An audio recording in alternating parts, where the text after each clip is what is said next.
मुख्यमंत्री श्री भूपेश बघेल ने 17 मई को समाप्त होने वाले लॉकडाउन के उपरांत आगे की रणनीति के संबंध में प्रधानमंत्री श्री नरेंद्र मोदी को पत्र लिखकर अनेक महत्वपूर्ण सुझाव दिए हैं। मुख्यमंत्री ने लिखा है कि अर्थव्यवस्था को पटरी पर लाने के लिए व्यापारिक और वाणिज्यिक गतिविधियों को सावधानी बरतते हुए पुनः प्रारंभ किया जाना आवश्यक है। कंटेनमेंट जोन को छोड़कर शेष सभी क्षेत्रों में आवश्यक और गैर आवश्यक वस्तुओं की बिक्री की दी जाए अनुमति। अंतर्राज्यीय सीमाएं खोलना फिलहाल उपयुक्त नहीं होगा। वाहन शोरूम, वर्कशॉप और ई-कॉमर्स सेवाओं को किया जा सकता है प्रारंभ। उन्होंने कहा कि होटलों को फिजिकल डिस्टेंस की शर्त पर मिले केवल रहवासी सुविधाएं देने की अनुमति और टेक्नीशियन, इलेक्ट्रीशियन, मैकेनिक, मिस्त्री को सेवाएं देने और दुकान संचालन की मिले अनुमति।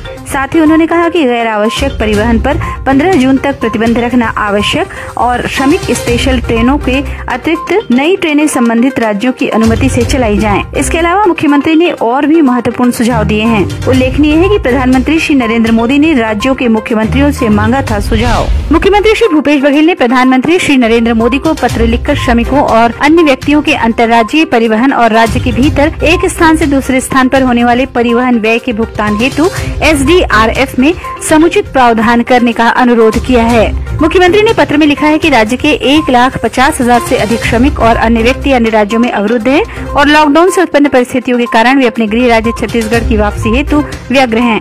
उन्होंने कहा कि श्रमिकों के परिवहन और अन्य सुविधाओं में बड़ी राशि व्यय होने की संभावना है।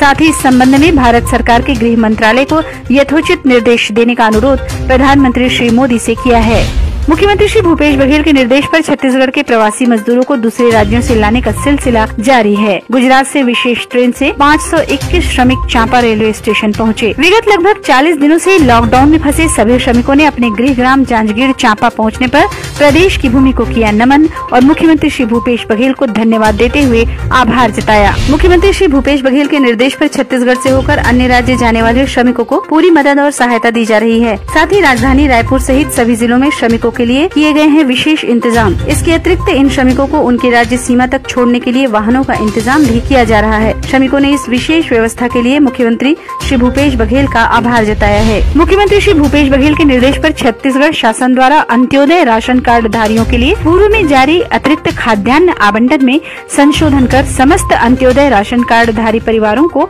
3 माह का 5 किलो प्रति सदस्य प्रति माह अतिरिक्त खाद्यान्न आवंटन जारी करने का निर्णय लिया गया है। लॉकडाउन की परिस्थितियों को दृष्टिगत रखते हुए राज्य शासन द्वारा सार्वजनिक वितरण प्रणाली के अंतर्गत APL राशन कार्ड धारियों को भी आगामी 1 जून से नमक लेने की सुविधा दी गई है। साथ ही APL राशन कार्ड धारी 10 रुपए प्रति किलो के हिसाब से ले सकेंगे 2 किलो नमक। छत्तीसगढ़ सरकार ने कोरोना वायरस के संक्रमण की रोकथाम के तहत संपत्ति कर और विवरणी जमा करने की तिथि में एक बार फिर से विशेष छूट देते हुए जमा करने की अंतिम तिथि को बढ़ाकर 31 मई कर दिया है। नगरीय प्रशासन एवं विकास विभाग ने जारी किया आदेश। समाज कल्याण विभाग द्वारा संचालित सभी शासकीय और अनुदान प्राप्त विशेष विद्यालयों के 9वीं और 11वीं कक्षा के विद्यार्थियों को भी मिलेगा जनरल प्रमोशन। इस संबंध में समाज कल्याण विभाग ने सभी विभागीय कार्यालयों को पत्र लिखकर आवश्यक कार्रवाई करने को कहा है। उल्लेखनीय है कि कोरोना वायरस संक्रमण रोकने राज्य सरकार ने सभी शासकीय अशासकीय अनुदान प्राप्त विद्यालयों और मदरसा बोर्ड द्वारा आयोजित होने वाली सत्र 2019-20 की वार्षिक परीक्षा स्थगित कर दी थी। छत्तीसगढ़ शासन स्वास्थ्य एवं परिवार कल्याण विभाग द्वारा जारी बुलेटिन के अनुसार आज 15 मई को छत्तीसगढ़ में कोविड-19 की स्थिति। छत्तीसगढ़ में अब तक कुल 66 केस पाए गए हैं, जिनमें से 56 ठीक हो चुके हैं और 10 कोरोना पॉजिटिव हैं। देश जीतेगा, कोरोना हारेगा।